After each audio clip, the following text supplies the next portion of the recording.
Hi everybody, Chad Cool again for Northland Outdoors. Now last time we got together, we talked about pushing the boundaries, getting outside your comfort zone, going out and exploring unknown new lakes, new waters, and some of the incredible fishing discovery you can have when you do that.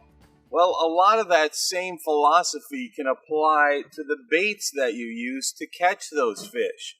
Listen, there's no rule, no law that says however a bait comes out of the box is exactly how you need to use it. How many times have you been on the water and you're fishing a certain situation and you're throwing a number of different baits and you watch how the fish react and you say to yourself, boy, I sure wish somebody would make a bait that does whatever it is that you need to have happen in order to get bites.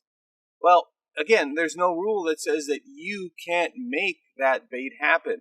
And I do it all the time. I adjust baits, I tweak baits, and I'm always looking for that little different thing that the fish has never seen before that could trigger a strike. Some of the stuff is pretty simple. Spinner baits, of course, come out of the box. They all have a skirt like that, and 99% of the folks will take them out, maybe at a trailer, but we'll throw them just like that. And I do too, but when I'm looking for something different, I'll take that skirt off. And a lot of times I'll add various types of plastic, some of the more traditional kinds, twister tails, paddle tails, that kind of thing, but I'll also add larger, bulkier creature baits, like this craw imitator here. This is a Havoc Pit Boss. And I will remove the skirt, put the creature bait on, and fish the spinnerbait like that. What that does is it gives me a little different profile. It's a little bit bulkier, comes through cover just as well, and those tentacles really have a nice action. Basically, what it is something the fish had never seen before, and a lot of times it'll trigger strikes. Buzz bait's exactly the same way. They come out of the box, they're skirted. I would say 8 to 9 times out of 10, that's how I'm going to throw them. But there are lots of times where I'll make adjustments. Again, I'm going to take that skirt off. And with a buzz bait, I love a swim bait, like this one here. That paddle tail action on the back of that buzz bait attractor can be absolutely dynamite in certain situations. So that's another one that I like to do. But the one I really want to talk about today is something that I'm probably not the first guy to ever think of it, but I do it a lot. And it's a modification to a popper that I call the popper dropper. So here's how the popper dropper works. I live in Minnesota, so I'm only allowed one hook or one set of hooks per presentation or rod and reel. So in order to make this rig legal, I have to take the hooks off the popper. The popper is no longer the primary bait. So we'll take both hooks off the popper. Then off the middle eye, and we drop off the middle eye so that the popper stays balanced in the water. Off the middle eye, we're going to drop 3 or 4 feet of fluorocarbon. I've kept it shorter here so we can show you, but usually it's about 3 or 4 feet of fluorocarbon. I like the fluorocarbon because it's invisible underwater and it sinks. On the end of the fluorocarbon, we tie just a finesse hook, a drop shot hook, or in this case, it's a VMC weedless finesse hook in case we get into some weeds or even rocks for that matter. And then on that, a simple stick bait, one of my all-time favorites. I make as long a cast as I can. I'll pop this 5, 6, 7, 8 times very violently, right? I'm really trying to get some attention to these fish that are down 6, 8 feet.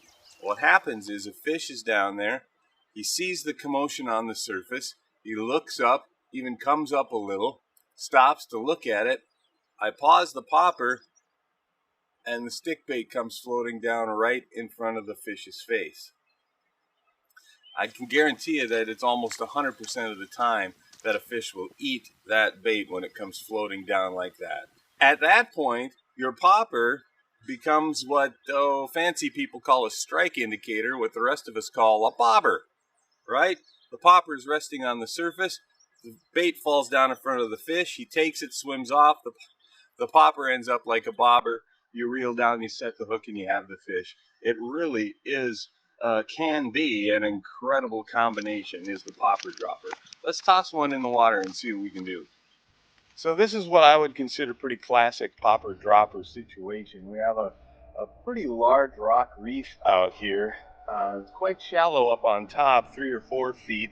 Earlier today, we were getting them on traditional top waters up there, smallmouth bass targeting today. But now the bass have slid off with this high sun, and they're in this 5, 6, 7 foot edge. Not really willing maybe to come up and eat this top water on the surface. So we're going to attract them with the popper and then get them to eat the stick bait on the bottom. So long casts are key, as with any top water, but casting this can be a little cumbersome, especially when you get that 3 or 4 foot leader on there. So it's more of a long sweep rather than whipping it out there. Once it's out and it lands, I let it settle. Then it's a number of real good hard beats. And now I just let it pause. And we wait for the popper to disappear.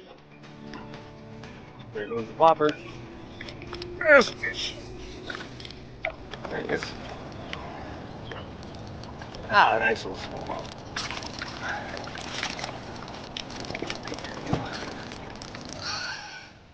There we go. Just a little guy, but it proves a point, right? You don't have to settle with what comes in the box when you're talking about tackle.